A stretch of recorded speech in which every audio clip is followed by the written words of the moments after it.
my name is Dr. Kathryn Rossi. I'm a clinical psychologist that lives in the United States, in the state of California, halfway between Los Angeles and San Francisco on the coast.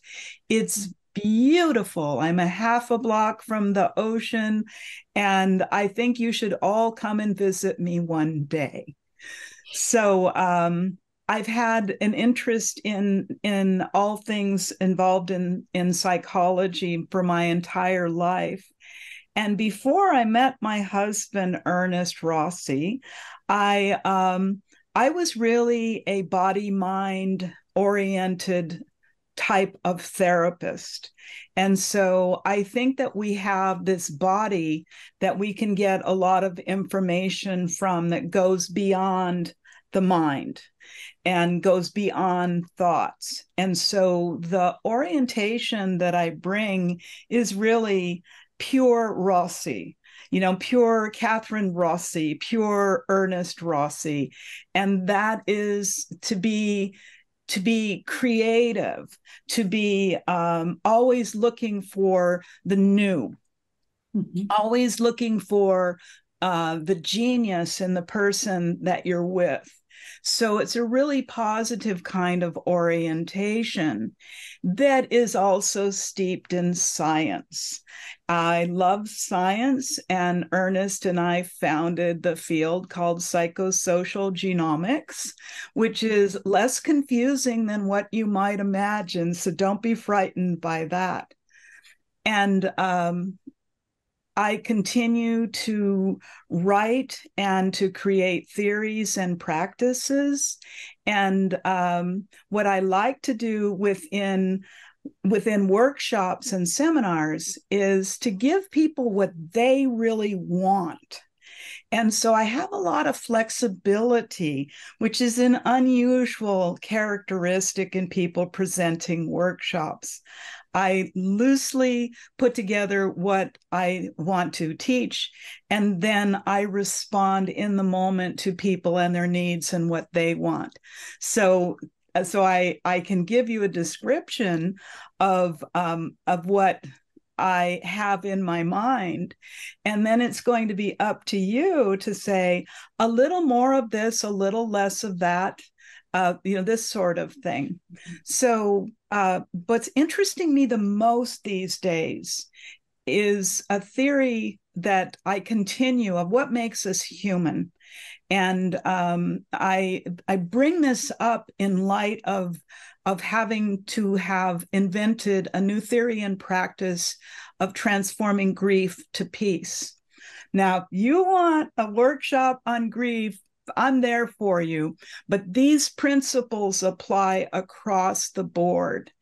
And what I found, and in the field of psychology in particular, is that we take a look at behavior, we take a look at emotions, and so we take a look at the physical body, we take a look at emotions and thoughts, and I think that the human is made up of much more aspects than that.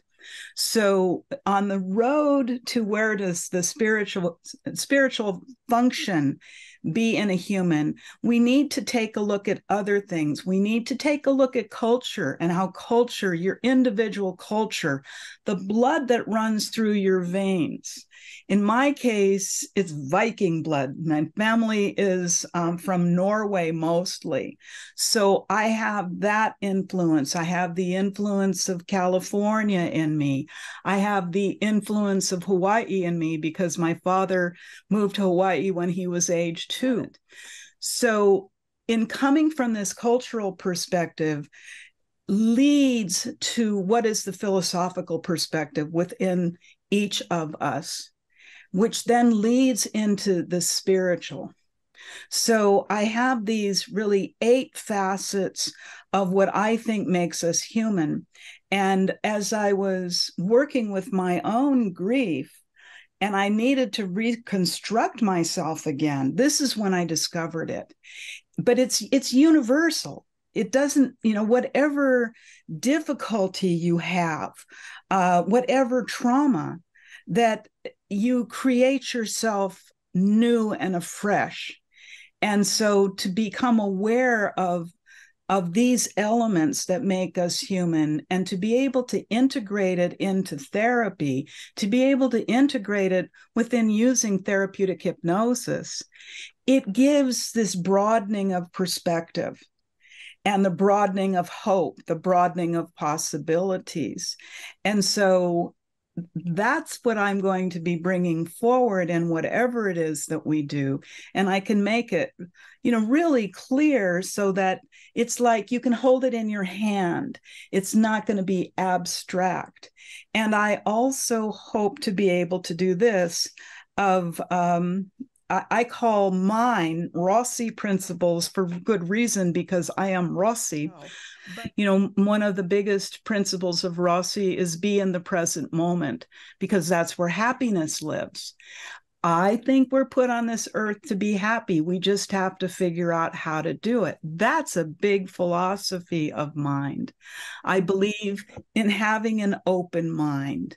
I believe in this concept of when you really don't know, so the concept of not knowing spurs on creativity.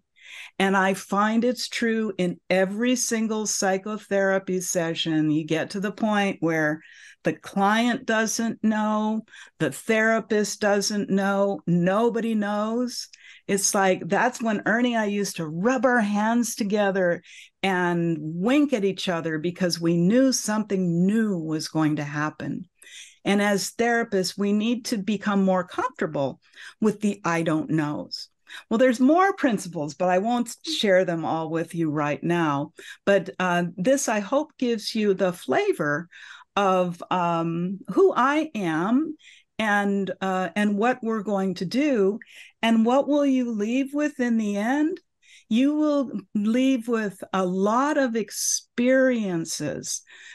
We don't learn by reading the books. We learn by experience. We learn by action. And this is the other element, that when we meet, of what it is that you want to do. Sometimes people want me to do clinical demonstrations basically the whole time. Sometimes people want to break into small groups and to practice and whatnot. But we're going to do what is going to suit the majority of the group best. Does that sound okay? Yeah. That sounds perfect.